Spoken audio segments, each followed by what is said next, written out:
সেরকম ভাবেও কখনোই বলে না কোনটা নিবি বল, আমি নিই বায়না করি ও সেটা কিনে দেয়। আমি মানি ব্যাগও আনিনি, তো স্ক্যানার আছে, আজকালকার দিনে মানি ব্যাগ চলে না। এই দেখো কি সুন্দর, আর এক্ষুনিও পেমেন্টটা করবে। আম্মাই দিয়ে না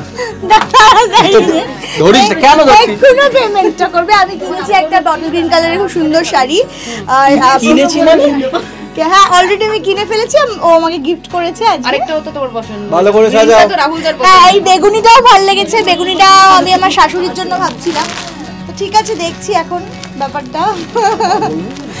তো যাই হোক, না সত্যি সত্যি কিনেছি আমি, সত্যি খুব সুন্দর কালেকশন রেখেছে অ্যান্ড অপূর্ব সুন্দর সাজিয়েছে।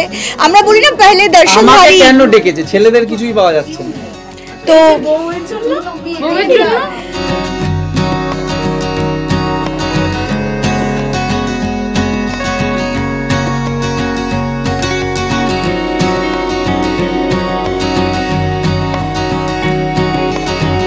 আমরা বলি প্রথমে দর্শনধারী তারপর গুণ বিচারি। যে ওনার সে নিজেও ভীষণ মিষ্টি, সে দোকানটা সাজিয়েছেও ভীষণ মিষ্টি করে, একটা ক্লাসি, এত সুন্দর ক্লাসি। এবং আমি ভীষণ খুশি, জ্যোতি আর তানিয়া, জ্যোতি ভীষণ ভালো ছেলে। আমি সবসময় বলি জ্যোতি একদম পারফেক্ট হাজব্যান্ড, পারফেক্ট ছেলে, ভীষণ ভালো ছেলে। সেরকম একে অপরের মানে পরিপূরক তানিয়া আর জ্যোতি। আর ওদের এই নতুন ভেঞ্চার আমার খুব হ্যাপি ওদের জন্য। ওদের আরও বড় হোক এই দোকানটা, আরও অনেকগুলো ফ্র্যাঞ্চাইজি করুক, অনেকগুলো করুক, এটাই আমি চাইবো। আর যা সুন্দরও কালেকশন রেখেছে আমি জানি এটা আরও দূর এগিয়ে যাবে। ভীষণ সুন্দর সুন্দর, ওরা অর্ধেক দোকান ফাঁকা হয়ে গেছে অলরেডি, কপি পেস্ট।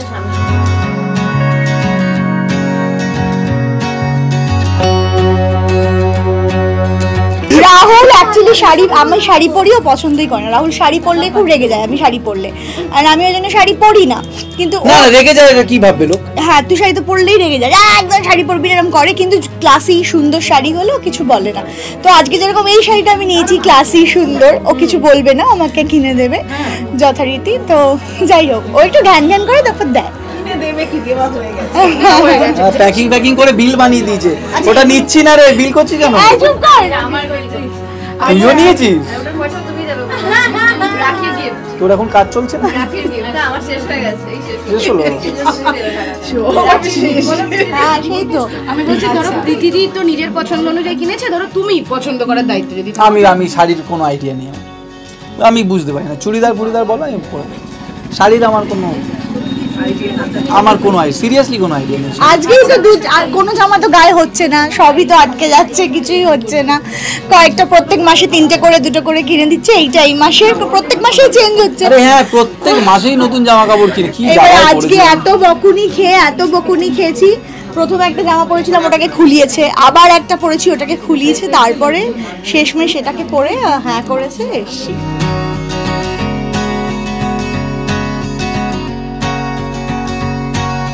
এইবার আমার ভয় লাগছে। এতদিন রাহুল কিছু ফিলই করছিল না, কোনো কিছু হচ্ছে কি হচ্ছে এগুলো কিছু বুঝতে পারছি না, হ্যাঁ না। এখন রাহুল আমাকে গতকালই বলছিল প্রীতি দেখ আমার কিরম লোম খারাপ হয়ে যাচ্ছে, আমার কেমন ভয় লাগছে। এবারে ভয় লাগছে। আর এবারে না মানে সব ভালোই হোক, এবার মানে যখনই অমিতাভ বচ্চন বলছে, যখনই দিনটা এগিয়ে আসছে, কিভাবে হবে, কি ওর একটাই প্রশ্ন, কি করে বলতো ভেতরে কি করে। আর ধরো আমি প্রীতি তো মোটামুটি গুগল ডক্টর হয়ে গেছে, সব জানে। আর কিরকম বাবা আমি জানি না হতে চলেছে, যে যখনই ধরো বাচ্চা একটু রাত্রেবেলার দিকে, আমরা জানি যে বাচ্চারা একটু বেশি কিক করে বা খেলে, এরকম কি করে তো জানি না, কেন কিক করে আমি তাও জানি না। তো এবারে ধরো করছে, আমি ধরো খুব শরীর খারাপ, আর ও তখন বাচ্চাটা করছে, আমি উফ করে এদিক করি, কি বকে সামনে এসে, অদ্ভুতভাবে বকা যায়। বলে কি বাথরুমে আটকে রাখবা, ওকে তুই কি করে বাথরুমে এখন আটকাবি বল। থেমে যায় কিন্তু, আর সত্যি করে থেমে যায়। অদ্ভুত রাত 2-3টের সময় লাথি মারছে, তো কি করবো, ও আমাকে তুলে দেয়। আমি পেটের সামনে গেলে মারবো না, ঘুমা। প্রথম দিন যখন নড়েছিল তখন আমি একটা অভিজ্ঞতা শেয়ার করছি, ফার্স্ট টাইম, আমি খুব এক্সাইটেড, দ্যাটস ওয়াই। তো যখন নড়েছিল আমি নিজে ভয় পেয়ে এরকম স্টিফ হয়ে গেছিলাম, যে কি কেন হচ্ছে শরীরের মধ্যে এরকম একটা। তো এটা ভীষণ ভালো অভিজ্ঞতা। কালকে আবার ও বলছে, আচ্ছা প্রীতি তুই তো যখন হয়ে যাবে তখন তো তুই এইগুলোকে মিস করবি। বললাম হ্যাঁ মিস করবো না বাবা, মিস করবো না, হয়ে যা তাড়াতাড়ি। নাম ডিসাইড করেছো? না এখনো হয়নি। ছেলে মেয়ে বুঝতে পারছি না তো। কিন্তু এখন এই যে রাহুলরা এখন অনেকটা সময় দিতে পারছে। হ্যাঁ পুরো সময়। এটা বোধহয় এটা ভালো সময়। আমার রোজ কাজ হচ্ছে সকালে দুপুরবেলা উঠে একটা, সকালে এখন ওঠা হচ্ছে না, 11টা 12টা বেজেই যাচ্ছে, আজকে একটাই উঠেছি আমি। তো একটা মুভি খোঁজা যেটা ও দেখবে, খুব জ্বালায়, খুব মানে প্রথম মিনিট থেকে পুরো সিনেমার সব বোঝাচ্ছে। আর তারপর রাত্রিবেলা একটা মুভি দেখা, আর বাকি টাইমটা আমি জিম যা করি, তাতেও ওর অসুবিধা যে কেন আমি তখন গিয়ে জিম করছি, হ্যাঁ না তেনা, আমি নাকি বাড়ির কোনো কাজ করি না এইসব। না আমি তো এখন বুঝতেই পারছো ঢুকতে পারি না, যখন ফ্ল্যাটে একা থাকতে হয়। দেখো যখন ওই বাড়ি যাই, মানে শ্বশুর বাড়ি যাই বা বাপের বাড়ি যাই, কিছুই করতে হয় না আমার, কিন্তু ফ্ল্যাটে একাতে তো কিছু করতে হয়। তখন ওকে বলি ওর এই যে ছড়িয়ে ছিটিয়ে রাখাগুলো এখন আর পায়ে তো আটকে যেতে পারে আমার, তো সেগুলো বলি একটু দেখ, ওগুলো আর কিছুই না। But is very supportive.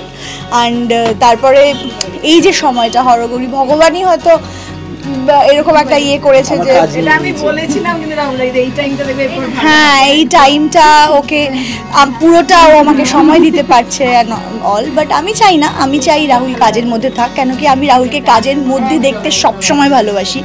তো কেন কি আমি জানি এই যে জার্নিটা আমি বসে পড়েছি, ক্যামেরা ফেস করতে পারছি না, এটা যে কতটা পাগল লাগে একটা আর্টিস্টের, সেটা আমি জানি। তো আমি বুঝি যে রাহুল যতটাই হোক ও ভীষণ প্রাণোজ্জ্বল একটা ছেলে, তো কাজ নিয়ে থাকতে খুব ভালোবাসে। তো রাহুলের মনের মধ্যে যে কাজটা চলে সেটা আমি জানি, তো আমি চাই রাহুল কাজে বিজি থাকে।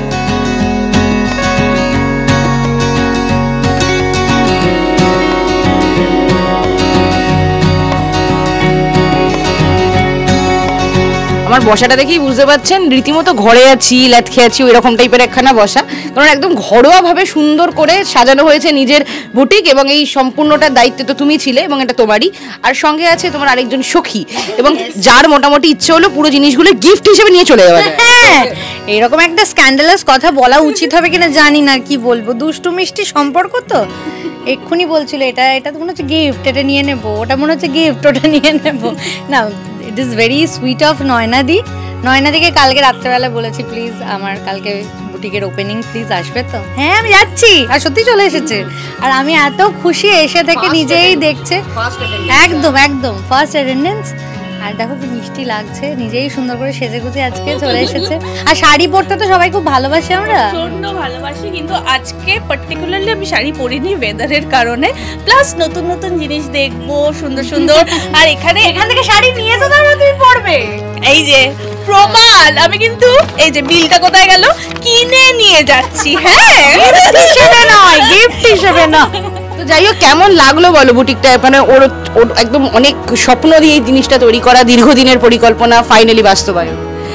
অসম্ভব সুন্দর একটা বুটিক। আমি দুটো র্যাক একটা করে সরিয়ে দেখেছি এই কারণে, বিকজ কোনো দুটো পিস একরকম নয়, তো প্রত্যেকটা আলাদা করে দেখতে এত সফট, এত সুন্দর মেটেরিয়াল, আর ডিজাইনগুলো এত ইউনিক, এত অন্যরকম। বিশেষ করে প্যাস্টেল শেডস আমরা সবাই খুব পছন্দ করি। ওকে আমি জিজ্ঞাসাও করছিলাম এরকম আর আছে কিনা, বললো না অলরেডি প্রায় বেরিয়ে গেছে সব কটা, এরকম একটা অবস্থা। কিন্তু প্রত্যেকটা তাকে আলাদা জিনিস, আলাদা রকমের। আর মানে এইটুকু সময়ের মধ্যে আমাকে বললাম যে আমি সব তো এখন দেখে উঠতে পারলাম না, আবার অনেকটা সময় নিয়ে এসে আবার একটা জায়গা দেখতে হবে, এরকম একটা ব্যাপার।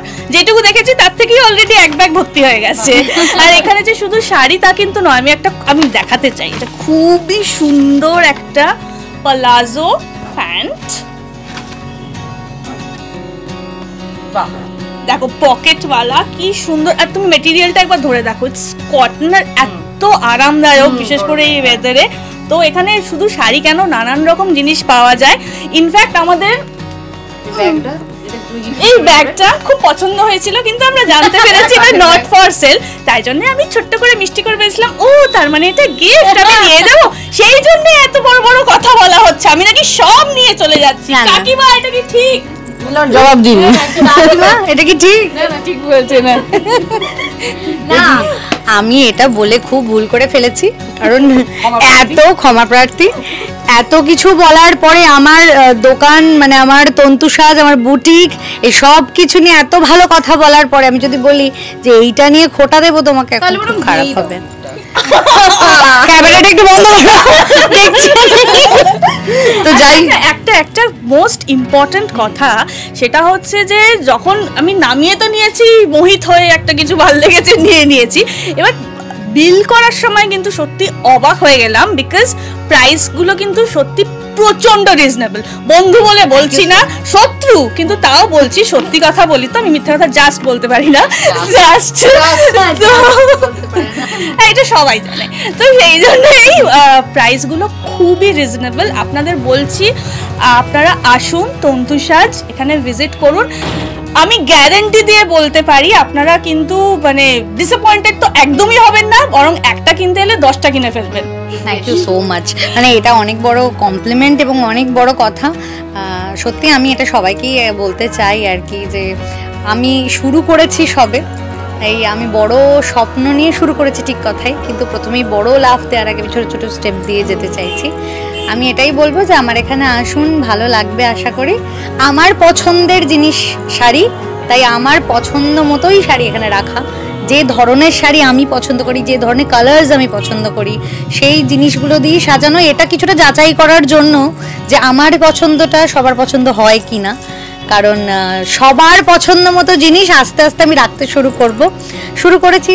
নয়নাদি যেরকম বললো, আশা করছি সাধ্যের মধ্যে হবে, পকেট ফ্রেন্ডলি হবে, ভালো লাগবে। এসে ভিজিট করে কেনো না কেনো, ভালো লাগলে জানি ওটাই আমার কাছে পরম প্রাপ্তি হবে।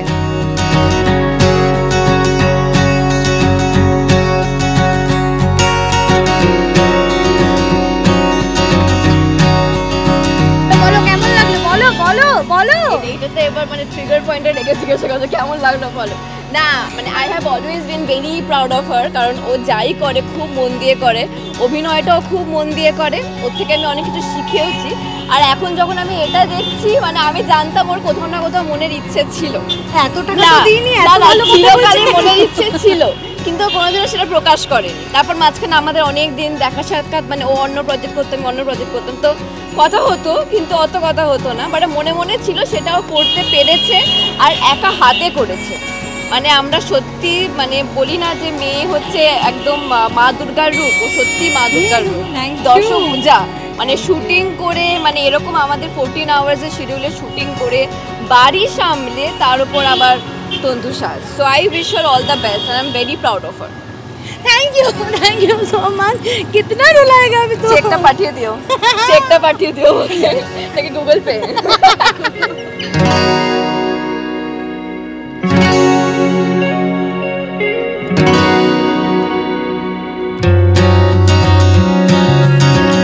ওরে বাবা ভীষণ খুশি, তার কারণ হচ্ছে বন্ধু বলেছিল আসতেই হবে, আর আমি আসতামও। তার কারণ হচ্ছে এত ভালো একজন বন্ধু, আর তার একটা নতুন যাত্রাতে থাকবো না, সে তো হতেই পারে না। তো তানিয়ার জন্য অনেক অনেক ভালোবাসা, তন্তুসাজের জন্য আমরা সবসময় রয়েছি তন্তুসাজের সাথে।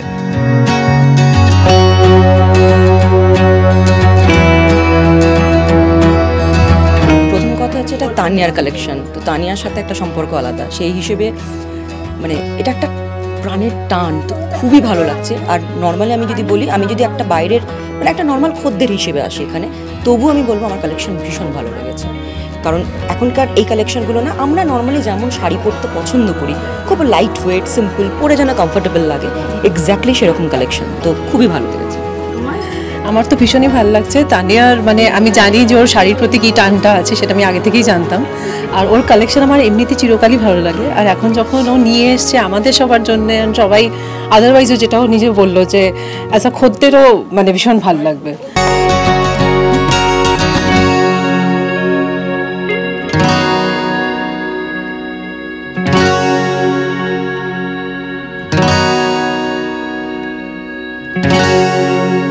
তানিয়ার মাথায় যখন আইডিয়াটা এসেছিল যে ও এরকম একটা নিজের বুটিক স্টার্ট করবে, আমি তখন থেকে ব্যাপারটা জানি। তো পুরো প্রসেসে সাথে ছিলাম, আমরা যখন একসাথে শুটিং করতাম, ও সারাক্ষণ টেনশন করতো কীভাবে হবে কীভাবে হবে। আমি অলওয়েজ বলতাম যে তোর ওপর ভরসা আছে, মানে তুই একমাত্র যেটা করতে পারবি। তো সত্যি আজকে সেই ছোট ড্রিমটা যে আজকে ফুলফিল হয়ে রিয়ালিটিতে টার্ন করেছে, খুব ভালো লাগছে। I am very proud.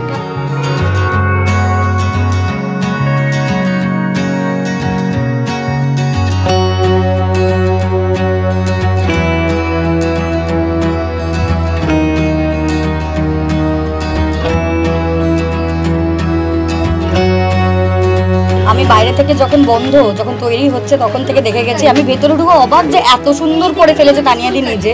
তার উপরে আমি তো তন্তু সাজের মডেল, প্রথম শুটটা আমিই করেছি মডেল, তো আমি তো কালেকশনের ব্যাপারে সবকিছুই জানি নতুন করে। আর আমি কি বলবো, আমি পরে নিয়েছি তন্তু সাজের শাড়িগুলো, আর এত সুন্দর সুন্দর আরো নতুনত্ব কালেকশন, খুব ভালো লেগেছে।